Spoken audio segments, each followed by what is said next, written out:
Sama-sama katakan amin. Tuhan Yesus memberkati. Silakan duduk Bapak Ibu. Shalom. Shalom semua saudara.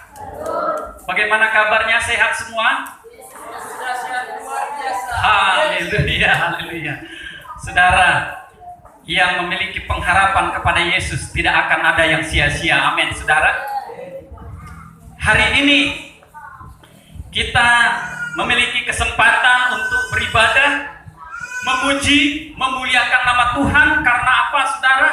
Karena kita sudah diberi oleh Tuhan satu orang penyelamat kita yang bernama Yesus Kristus.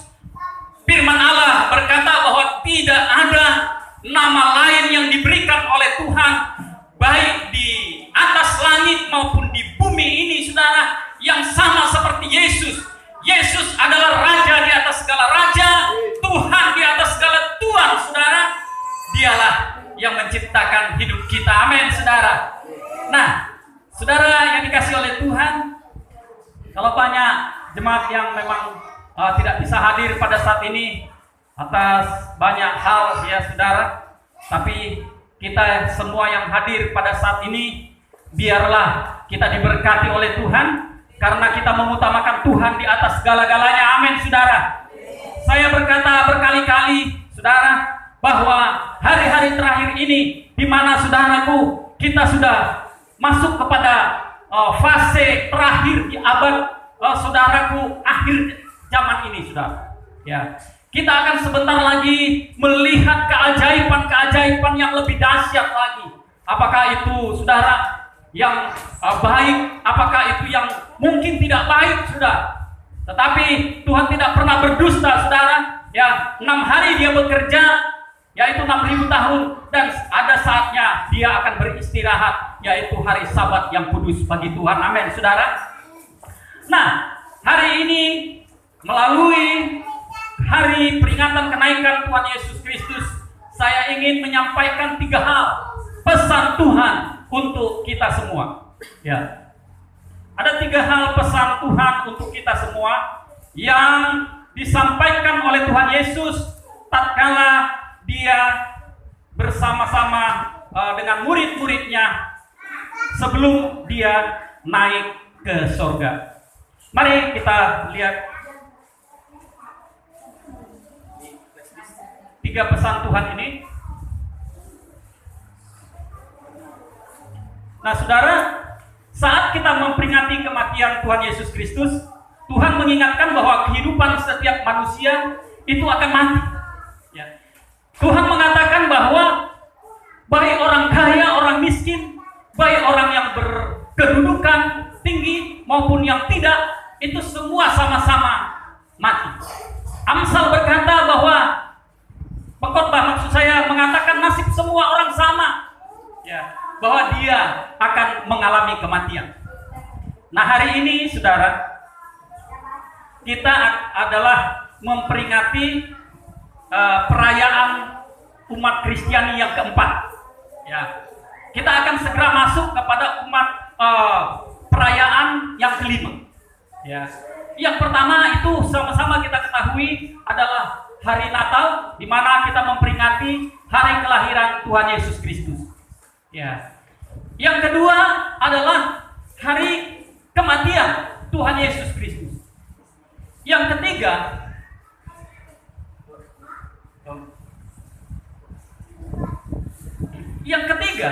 kita memperingati hari kebangkitan Tuhan Yesus Kristus. Dan pada saat ini kita memasuki yaitu perayaan yang keempat, yaitu hari kenaikan Tuhan Yesus Kristus. Ya. Nah, sebentar lagi, 10 hari lagi, ya, kita akan memasuki perayaan yang kelima, yaitu hari Pentakosta. Ya. Namun sayang, saudara, hari Pentakosta ini hari yang sangat bersejarah sebenarnya, ya, bahwa seluruh muka bumi itu memiliki kuasa. Tuhan katakan, kau akan memiliki kuasa kalau Roh Kudus turun atas kamu. Dan hari Pentakosta itu adalah hari memperingati, yaitu turunnya Roh Kudus. Dan kita belum punya hari merah untuk itu, karena pas jatuhnya hari Minggu, ya, saudara. Nah, kita langsung saja akan melihat, saudara, tema kita pada saat ini, ya, yaitu bukan, ya, 3 pesan Tuhan.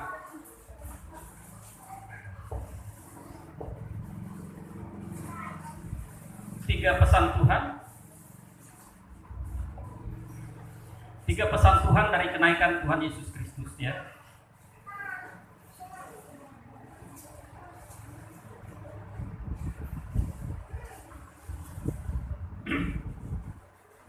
Kita akan membuka nanti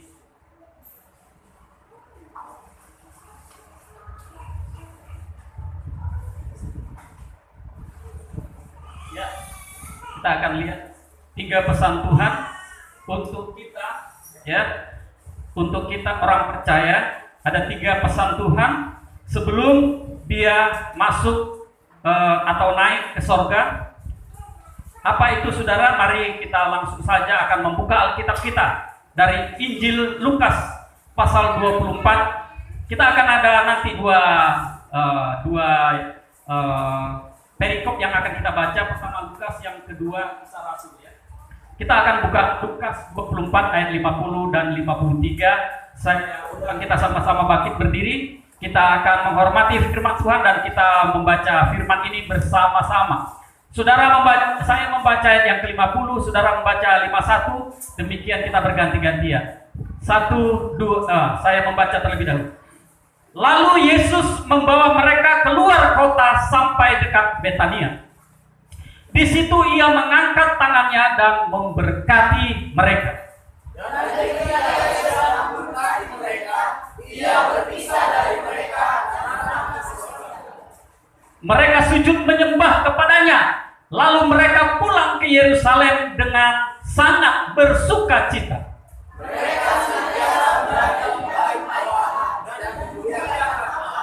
Ya, kita akan lihat Kisah Rasul, ya, tadi, ya, Kisah Rasul 1 ayat 6 sampai 11. Saya membaca ayat ke-6, demikian bergantian. Maka bertanyalah mereka yang berkumpul di situ, Tuhan, maukah Engkau pada masa ini memulihkan kerajaan Israel? Jawabnya, Engkau dapat memulihkan yang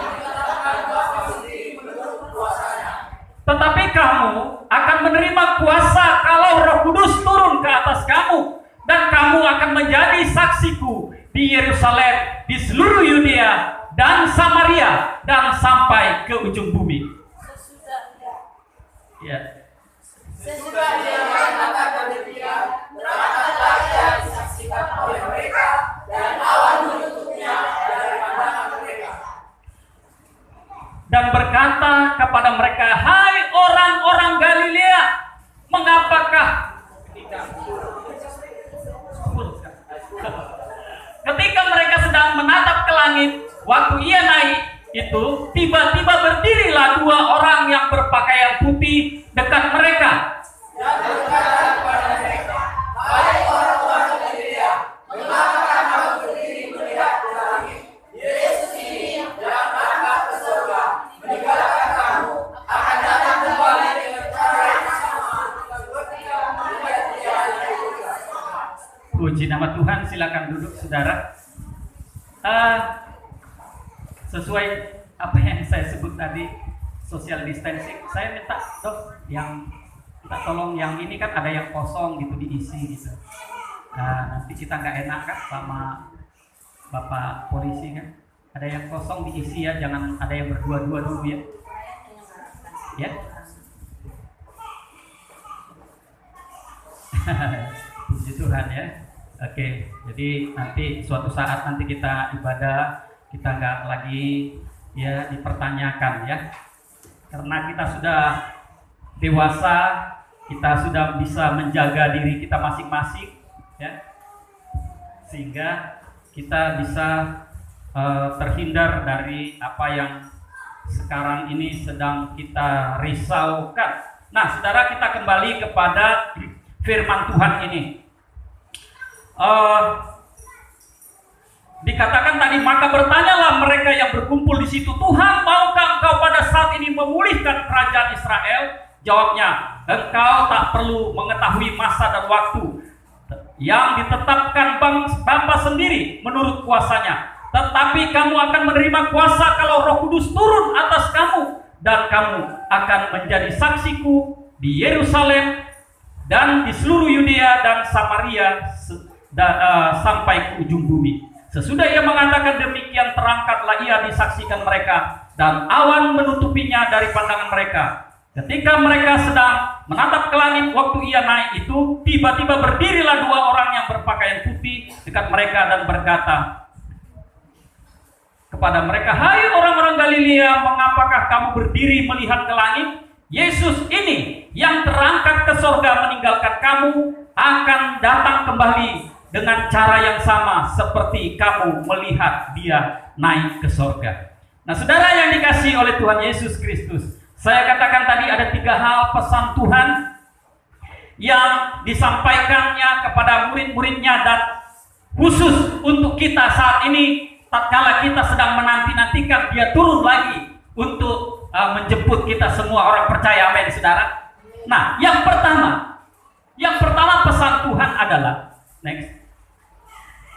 Yang pertama itu, Tuhan Yesus dikatakan akan datang segera.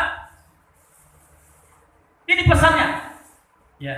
Tadi malaikat berkata, sama seperti engkau melihat dia naik, begitu juga engkau nanti melihat dia turun. Artinya saudara, tanda-tanda sekarang sudah kita lihat begitu nyata. Ya. Isi kitab Wahyu hampir semua tergenapi saudara. Ya. Kita sudah lihat saudara bagaimana kita cocokkan dengan situasi zaman sekarang ini. Nubuatan-nubuatan Tuhan Yesus dan nabi-nabi sudah kita lihat dan kita rasakan. Bahwa Tuhan Yesus berkata akan ada gempa bumi, akan terjadi perang, akan terjadi kelaparan, penyakit, sampar. Dan saudara, Rasul Paulus berkata bahwa zaman-zaman terakhir akan terjadi zaman-zaman yang semakin sulit, di mana saudara orang akan semakin egois, orang-orang akan semakin saudara tidak peduli dengan sesamanya. Kasih kebanyakan orang semakin susut saudara, mereka akan mementingkan diri sendiri. Tetapi berbahagialah saudara dan saya kalau saudara dan saya menangkap firman Tuhan ini, supaya kita menjadi pelita, menjadi garam dan terang di tengah-tengah dunia ini. Amin saudara. Nah, persiapan untuk langit baru dan dunia baru itu benar benar-benar sekarang sudah dipersiapkan benar-benar. Ingat saudara, Yesus bilang, ya, aku akan mempersiapkan tempat bagi kamu, dan jika ya tempat itu sudah siap, aku akan datang kembali untuk membawa kamu bersama-sama dengan aku. Amin, saudara. Jadi apapun yang terjadi dalam dunia ini, bagi orang yang percaya, yang menaruh harapannya, persandarannya kepada Allah, sudah, dia tidak perlu lagi, saudaraku, risau. Dia tidak perlu takut. Dia tidak perlu lagi, saudaraku, bagaimana nanti begini, nanti bagaimana ladangku, bagaimana rumahku, bagaimana anakku, bagaimana nasib ini. Nggak peduli lagi. Kita sekarang persiapan untuk menyambut kedatangannya. Amin, saudara. Kalau masalah ini dan masalah itu, saudara, Tuhan sudah menjanjikan kepada kita, tidak akan pernah ada umatnya yang berharap bersandar kepadanya itu meminta-minta. Amin, saudara. Tidak ada. Jadi, saudara, sekarang ini sama seperti Rasul Paulus berkata, mari kita lupakan yang ada di belakang kita dan mari menghadap kepada Tuhan, berlari-lari menuju tujuan, satu tujuan, yaitu mahkota yang akan diberikannya kepada kita. Amin, saudara. Nah, next, kita lihat. Yuk kita baca sama-sama yuk 1 Tesalonika 4 ayat 15 dan 17 ini. Ya, sama-sama kita baca. 1, 2, 3. Ini kami katakan kepadamu dengan firman Tuhan, kita yang hidup, yang masih tinggal sampai kedatangan Tuhan, sekali-kali tidak akan mendahului mereka yang telah meninggal. Sebab pada waktu tanda diberi, yaitu pada waktu penghulu malaikat berseru dan sangkakala Allah berbunyi, maka Tuhan sendiri akan turun dari sorga, dan mereka yang mati dalam Kristus akan lebih dahulu bangkit. Sesudah itu kita yang hidup, yang masih tinggal, akan diangkat bersama-sama dengan mereka dalam awan, menyongsong Tuhan di angkasa. Demikianlah kita akan lama-lamanya bersama-sama dengan Tuhan. Nah, ini berbicara tentang pengangkatan, saudara. Jadi kalau kita melihat, ternyata, saudara, apa yang dilakukan Tuhan Yesus dalam dunia ini itu sama persis dengan gambaran kita nanti. Ya, dia lahir, ya kita lahir, saudara. Dia mati, kita pun pasti mati. Nah, dia bangkit, kita pun akan bangkit. Orang-orang yang percaya kepada Tuhan, kita akan bangkit. Ya, saudara. Kemudian Yesus naik ke sorga. Firman Tuhan berkata, kita akan diangkat. Ya, kita juga akan naik, saudara. Orang-orang yang percaya kepada Tuhan. Tetapi orang-orang yang tidak, yang setelah ditampi, saudara, kita tidak masuk dalam hitungan, kita akan ditinggalkan. Nanti kita akan belajar masuk dalam, saudara, 5 gadis bodoh, 5 gadis bijak. Ya, 2 dalam penghilangan, 1 diangkat, 1 ditinggalkan. 2 orang di sawah, di ladang, 1 ditinggalkan, 1 diangkat. Nanti kita akan melihat. Ya, coba next dulu. Nah, Tuhan sudah ingatkan kita, gereja Tuhan, mengenai 5 gadis bijaksana dan 5 gadis bodoh. Jadi, dan juga tentang gambaran kalau ada 2 di ladang, 1 diangkat, 1 ditinggal. Jika ada 2 di kilangan, 1 akan diangkat, 1 ditinggal. Ya, tadi kitab 1 Tesalonika 1 ayat 4 tadi, 1 Tesalonika 4 tadi itu berbicara tentang rapture. Ya, pengangkatan. Ya, orang-orang percaya diangkat.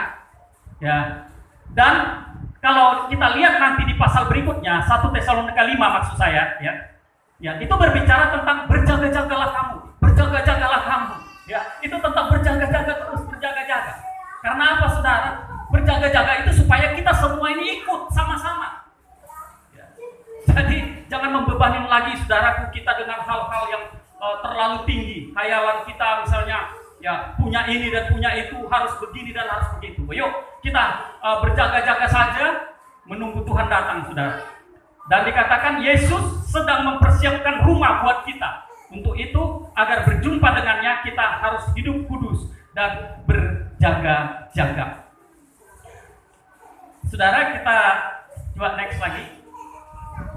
Nah, inilah pesan yang pertama untuk kita yang dari Tuhan, saudara, supaya kita selalu berjaga-jaga. Waktu maksud saya Adam, saudara. Ya.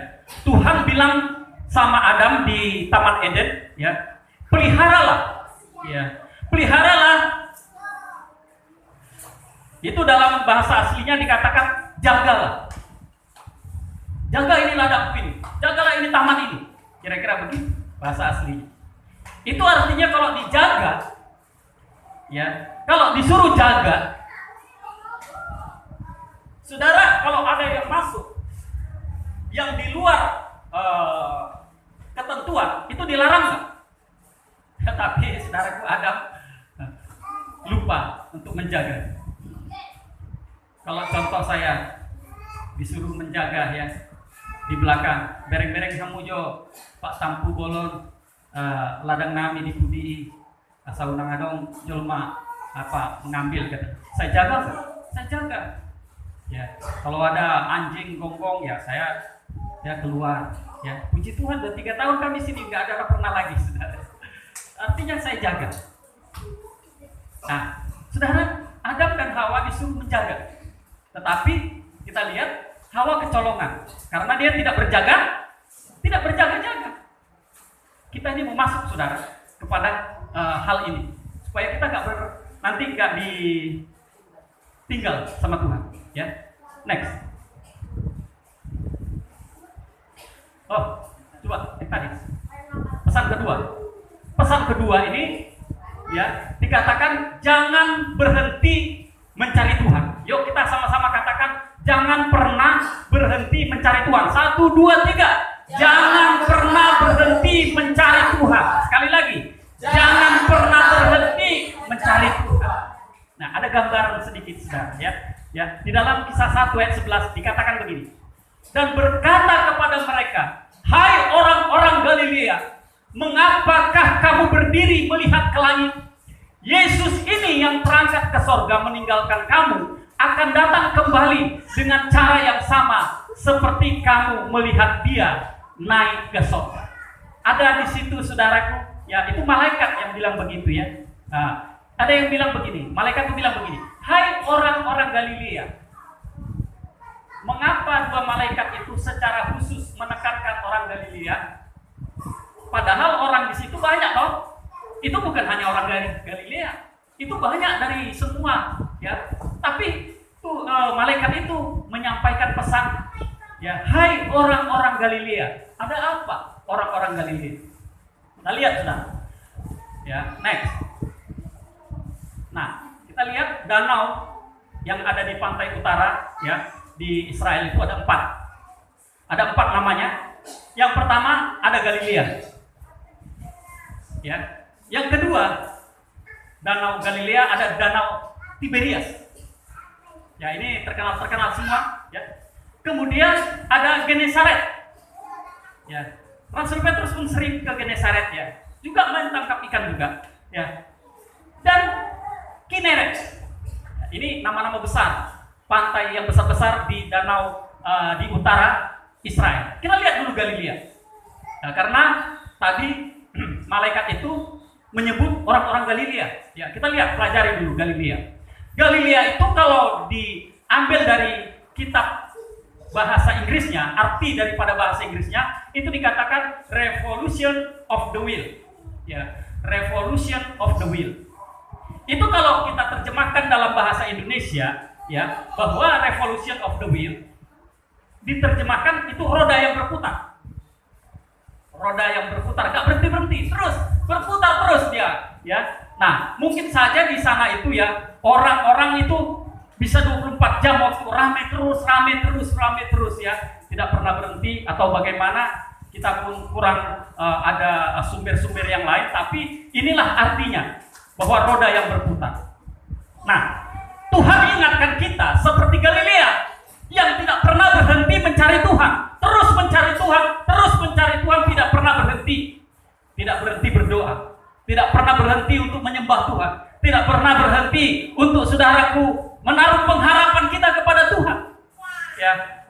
Ini terus sampai waktunya kita ketemu muka dengan Dia, barulah, saudaraku, puaslah kita, saudara. Beban kita hilanglah karena kita sudah menaruh pengharapan kita kita sudah menaruh jaga-jaga kita kepada Tuhan. Ya, seorang yang berpacaran, ya, tatkala dia akan mau menikah, ya, dia misalnya sudah dipersuntik atau sudah di apa namanya, dilamar, ya, mempelai pria ini akan menjaga kehormatan, ya, ini sesuai pernikahan Kristen. Dia akan calon suami dan calon istri ini akan menjaga bersama-sama kekudusan sampai suatu saatnya nanti baru mereka melakukan hubungan suami istri. Ya, disinilah keluarga yang diberkati oleh Tuhan. Tuhan berkata, ya, maka Allah mengambil wanita itu, yaitu Hawa, lalu memberkati dia dan berkata, beranak cuculah dan bertambah banyak. Jadi diberkati dulu, baru beranak cucu dan bertambah banyak. Begitulah kita, saudara, menyongsong kedatangan Tuhan nanti. Kalau itu yang terjadi, kita menjaga kekudusan kita, saudaraku, maka Allah akan menerima kita dan menyambut kita, saudaraku. Ya, Dia akan menyambut kedatangan kita dengan sukacita. Next. Selain Galilea berbicara mengenai orang pernah berhenti mencari Tuhan, Galilea juga berbicara tentang kesederhanaan. Ada dua hal pengertian tentang Galilea ini. Ya, yang pertama dia revolution of the will, artinya yang berbuta Tuhan, tidak pernah berhenti berdoa, berpuasa, baca firman, baca Alkitab. Ya, terus saudaraku, tidak henti-hentinya kita mencari Tuhan. Ya, yang kedua, saudaraku, arti Galilea ini adalah kesederhanaan.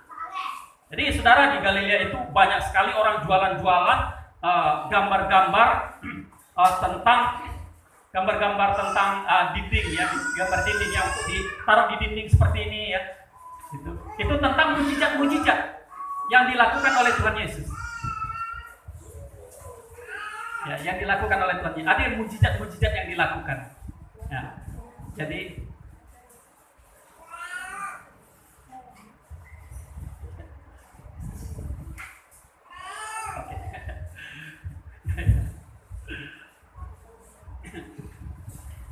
Jadi di sana banyak gambar-gambar, saudara, ya, tentang mujizat-mujizat. Nah, setelah diteliti, saudara, ya, setelah diteliti 70% mujizat yang dilakukan oleh Tuhan Yesus itu di daerah Galilea.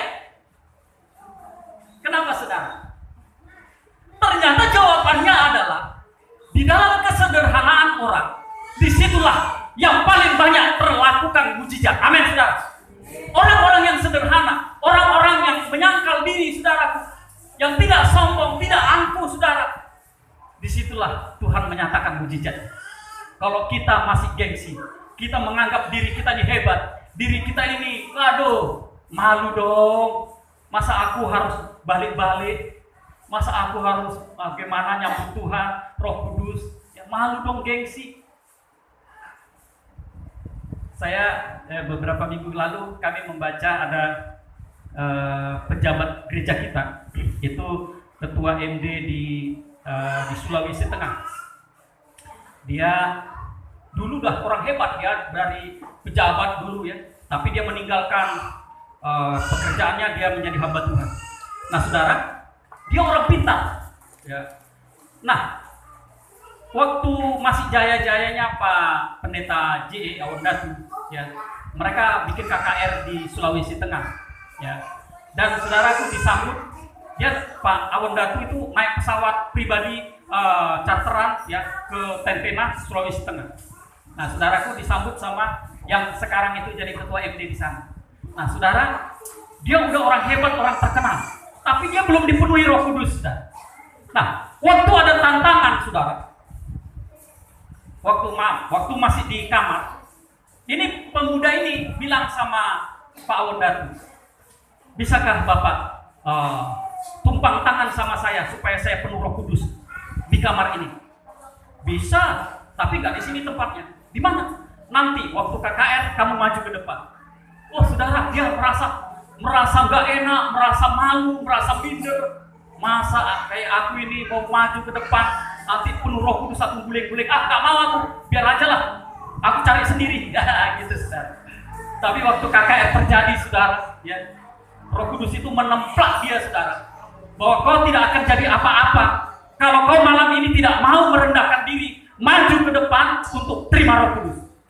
Dia ditemplak begitu saudaraku. Dia yang pertama saudara, waktu dipanggil undang ke depan, dia yang lari duluan saudaraku. Dia berlutut di lapangan itu saudara. Dan akhirnya malam itu juga dia dipenuhi Roh Kudus. Dan dia berkata saudaraku, seandainya malam itu ya saya tidak merendahkan diri saya tidak mau maju untuk dipenuhi Roh Kudus, maka sampai hari ini saya tidak akan pernah menjadi pemimpin besar di gereja ini. Saudara, kita nggak akan jadi apa-apa kalau nggak dipenuhi Roh Kudus.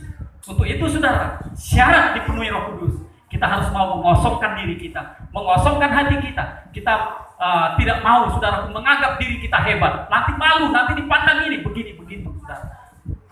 Tuhan tidak mau saudara. Tetapi firman Allah berkata, jika kita rendah hati, maka mujizat Tuhan selalu terjadi di dalam kehidupan kita. Amin saudara. Baik dalam hidup kita, rumah tangga kita, pekerjaan kita, sakit penyakit kita, di situ mujizat terjadi. Karena apa? Karena kita mau ya sepenuhnya mengandalkan Tuhan. Next. Yang ketiga, pesan yang ketiga saudara. Ya. Pesan yang ketiga ini, yuk kita baca ini. Tuhan Yesus mengirim seorang penolong. Sama-sama, 1, 2, 3. Tuhan Yesus mengirim seorang penolong. Lagi, sama-sama. Tuhan Yesus mengirim seorang penolong. Ya, Tuhan Yesus mengirim seorang penolong.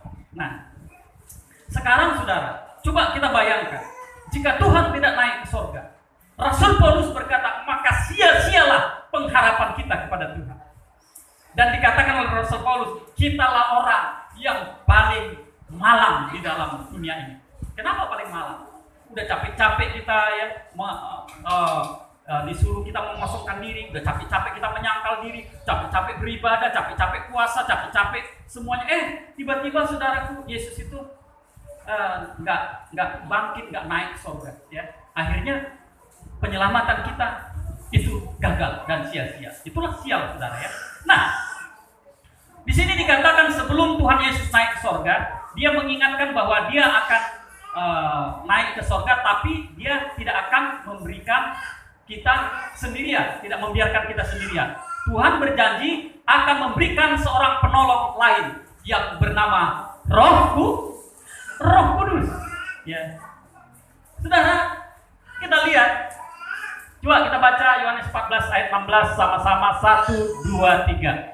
Aku akan meminta kepada Bapa, dan Ia akan memberikan kepadamu seorang penolong yang lain, supaya Ia menyertai kamu selama-lamanya. Selama-lamanya. Dulu, saudara, waktu Yesus masih di dunia ini melayani selama 3,5 tahun, ya, itu saudara, murid-muridnya bisa bertemu muka dengan dia. Dan waktu itu saudara, Yesus ini adalah 100% manusia dan 100% Allah. Ya. Nah, waktu dia 100% manusia, 100% Allah, dia tidak bisa sesukanya bebas ya untuk bisa berada di mana-mana. Ya. Tidak bisa sekaligus dia bisa kemana-mana. Ya. Lalu sebagai manusia, dia merasakan apa yang kita rasakan. Dia pernah merasa lapar, ya. Dia pernah merasa haus. Timbangkanlah dulu aku air. Ya. Waktu dia di atas salib, aku haus. Ya, dia haus. Merasakan apa yang seperti kita rasakan. Dia juga pernah menangis, sama seperti kita. Dia juga pernah merasa takut, saudara. Waktu di Taman Getsemani, dia takut, saudara, sampai dia bercucuran keringat, sampai keringat itu bercampur darah. Ya. Jadi artinya apa, saudara? Ya. Apa yang saudara rasakan sekarang ini, itu Yesus juga rasakan. Walaupun dia tidak ada di sini, tapi rohnya ada di sini. Dan sekarang ini lebih lagi, saudara. Karena apa? Kalau dulu Tuhan Yesus itu masih 100% manusia, 100% Allah, artinya dia masih ada di dalam bayang-bayang manusia yang tidak bisa seenaknya di mana-mana. Tapi sekarang ya dia mengirimkan Roh Kudusnya. Nah, coba kita lihat Roh Kudus itu bagaimana, saudara. Next. Nah, waktu Tuhan naik ke surga, dia sudah tahu kebutuhan kita. Dia curahkan Rohnya sendiri menjadi penolong bagi kita. Nah, dikatakan di sini bahwa Roh Kudus itu disebut omnipresent. Apa itu omnipresent? Omnipresent itu adalah ya bahwa Allah itu bisa hadir di mana-mana. Itu omnipresent. Allah itu sekarang ini adalah Roh Kudus ya yang sudah diberikan kepada kita adalah omnipresent. Dia hadir di mana-mana. Saudara keladang pun dia ada di sana. Saudara dalam kesesakan dia ada di sana. Saudara dalam kekurangan dia pun ada di sana. Saudara dalam keadaan sakit pun dia ada di sana. Itu sebabnya saudara, kita harus menaruh harap kita, percaya kita, iman kita bahwa Yesus tidak akan pernah tinggalkan kita. Amin, saudara. Ya, justru sekarang sebenarnya kita lebih apa, saudara? Lebih power ya, karena Rohnya ada bersama kita. Roh Kudus itu omnipresent, bisa hadir dimanapun, sehingga dimanapun kita berada, dia sanggup untuk menyelamatkan saudara dan saya. Amin, saudara.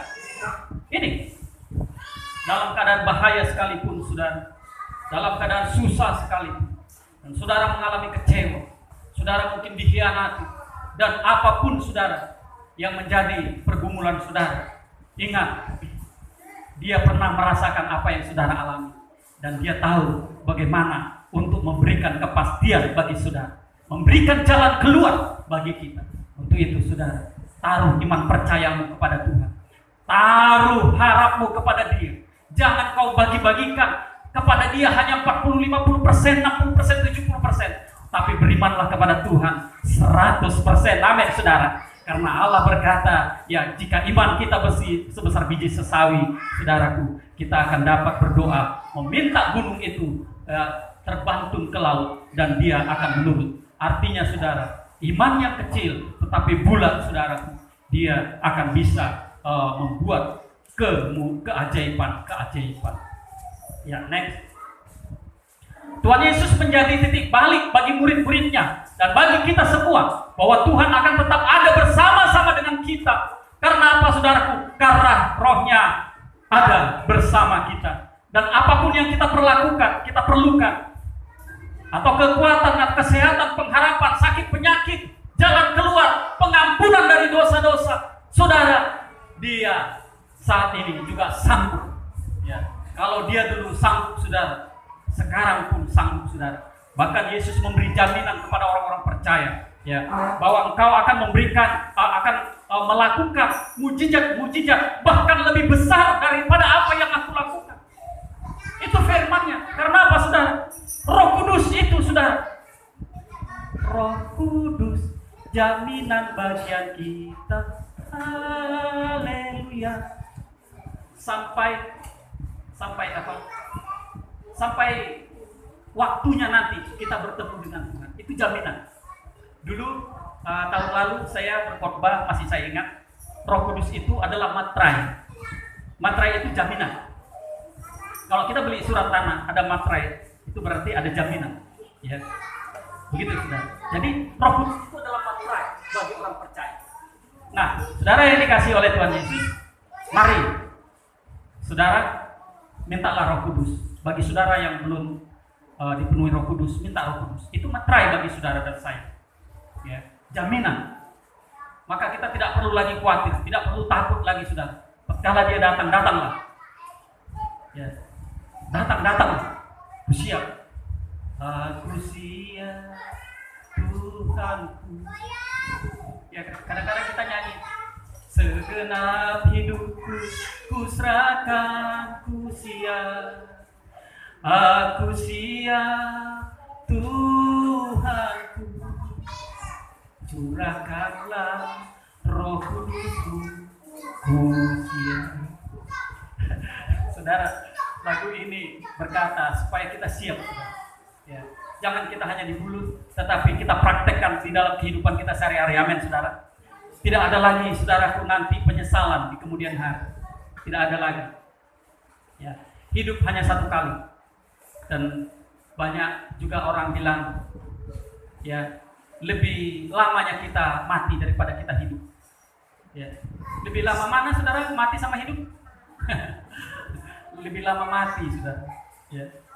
Untuk itu di dalam hidup ini, ya, mari kita pakai, kita gunakan supaya nanti tatkala Yesus datang, kita berada bersama-sama Dia, mewarisi, bersama-sama memerintah dengan Allah. Ini yang kita harapkan, ini yang kita nanti-nantikan, saudara. Ya, ini yang kita nanti-nantikan, ya, supaya kita tetap bersama-sama dengan Dia, baik di dunia ini maupun di sorga nanti. Nah, saudara yang sudah dipenuhi Roh Kudus, ayo sering-sering, ya, karena saudara dibaptis Roh Kudus itu cuma sekali seumur hidup. Tapi dipenuhi Roh Kudus itu bisa berulang-ulang. Itulah yang dimaksud dengan lahir baru, saudara. Dipenuhi Roh Kudus. Ya, itu sekali seumur hidup. Tetapi kita minta diperbaharui oleh Roh Kudus. Ya, berulang-ulang, saudara, dipenuhi. Setiap hari, saudara, kalau saudara sudah pernah dibaptis Roh Kudus, berbahasa roh, minta supaya berbahasa roh. Supaya apa, saudara? Supaya itu membangun kita, menguatkan kita, meneguhkan kita, supaya kita terus berhubungan intim dengan Tuhan, berhubungan karib bersama Tuhan, sehingga saudara kita terus, ya, sama seperti Tuhan. Luar biasa. Inilah tiga pesan Tuhan, saudara. Next, penutup, ya, dikatakan tadi dalam Yohanes 14 ayat 16 tadi, aku akan minta kepada Bapa dan Ia akan memberikan kepadamu seorang penolong yang lain, supaya Ia menyertai kamu sampai selama-lamanya. Nah, tiga pesan tadi, saudaraku, yang dari kenaikan Tuhan. Yang pertama adalah Tuhan Yesus akan segera datang. Siapkan hatimu, ya. Siapkan apa yang mau kau bawa bersama Tuhan. Mana ada Pak Pendeta yang mau kau bawa kalau menerima Tuhan? Ya, ada, walaupun bukan harta yang kau bawa, tapi kau bawa imanmu sama Tuhan. Kau bawa buah-buah rohmu sama Tuhan. Ya, ya kan? Kita harus punya buah-buah roh, kan? Nggak ada buah-buah roh, ya. Kita kan dibuang Tuhan juga, ya kan? Nah, kita harus punya buah-buah roh. Nggak usah kita sebut satu persatu lagi 1 Korintus itu, ya. Buah-buah roh, saudara sudah tahu, ya. Kasih, kemurahan, lemah lembut, apa lagi? Ya, nggak usah kita sebut satu persatu lagi, ya. Anak-anak sekolah minggu, ya, buah itu sudah diajari, semua kita sudah tahu. Jangan pernah berhenti mencari Tuhan, ya. Dan yang terakhir, ya, Tuhan Yesus mengirimkan penolong bagi kita. Anak-anak Tuhan pada saat itu, murid-muridnya putus asa. Waktu Yesus naik ke surga, dia putus asa. Kalau saudara baca dalam waktu yang murid-muridnya yang ke Emmaus itu, ya, mereka berbicara, ngobrol sesama murid-murid Tuhan Yesus. Dia bilang apa? Padahal kita dulu menganggap bahwa Dialah yang akan melepaskan kita, membebaskan kita. Ya. Dialah yang akan menjadi raja dalam kita. Tapi padahal Dia mati. Yesus tahu, saudara. Ya, lihat, saudara. Yesus tahu hal itu. Mereka putus asa. Lihat, saudara. Si Petrus pergi lagi dia ke hidupnya yang lama. Petrus dia mengajak lagi teman-temannya untuk udahlah, ngapain lagi kita. Tapi saudara, tatkala Roh Kudus dicurahkan, saudara, mereka seperti api yang menyambar, saudara. Mereka seperti menyambar, seperti saudaraku membakar hutan, saudara. Mereka menurutin apa yang dikatakan Roh Kudus. Kamu akan menjadi saksiku di Yerusalem, Samaria, sampai ke ujung bumi. Itu, saudaraku, dinyatakan benar-benar luar biasa, saudara. Dan saat ini, saudara, melalui kenaikan Tuhan Yesus, ayo kita mau mengingat kembali semua visi-visi Tuhan, janji-janjinya Tuhan, supaya kita menjadi murid Tuhan Yesus. Menunggu Dia datang, kita sudah mendapatkan kesempatan ini, saudara. Ya, Dia segera datang. Jangan pernah berhenti mencari Tuhan. Dan saudaraku, sekarang penolongnya udah ada di sini. Nggak usah cari penolong yang lain, saudara. Jangan cari penolong melalui harta, melalui banking, melalui apa pejabat segala macam. Cari Roh Kudus. Dialah penolong yang ajaib. Amin, saudara. Puji nama Tuhan. Inilah pesan Tuhan bagi kita semua, supaya kita terus dikuatkan. Sama seperti apa yang saya katakan minggu kemarin. Ya, WHO berkata bahwa kemungkinan COVID-19 ini tidak akan pernah berlalu lagi tidak akan pernah berhenti dari muka bumi. Ya. Kemarin Jokowi juga bilang untuk menghadapi itu kita harus berdamai dengan corona ini. Bagaimana cara berdamainya? Sama seperti TBC ada terus di muka bumi. Bagaimana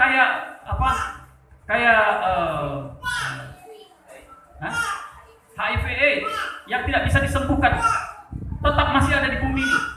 Jadi kita berdamai dengan corona ini. Caranya bagaimana?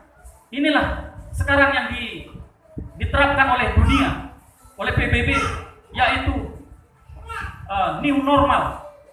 Apa itu new normal? Normal baru. Normal baru kita melakukan aktivitas kita sehari-hari seperti biasa, tapi dengan syarat merubah perilaku kita. Bagaimana cara merubah perilaku kita? Ya, kita jaga jarak, kita pakai masker, kita menghindari keramaian, ya. Tapi kita tetap bekerja sambil kita berdoa, ya, menjaga kesehatan tubuh kita, sehingga kalau kita sehat, kalau kita kuat, ya, maka virus itu tidak bisa mengalahkan kita.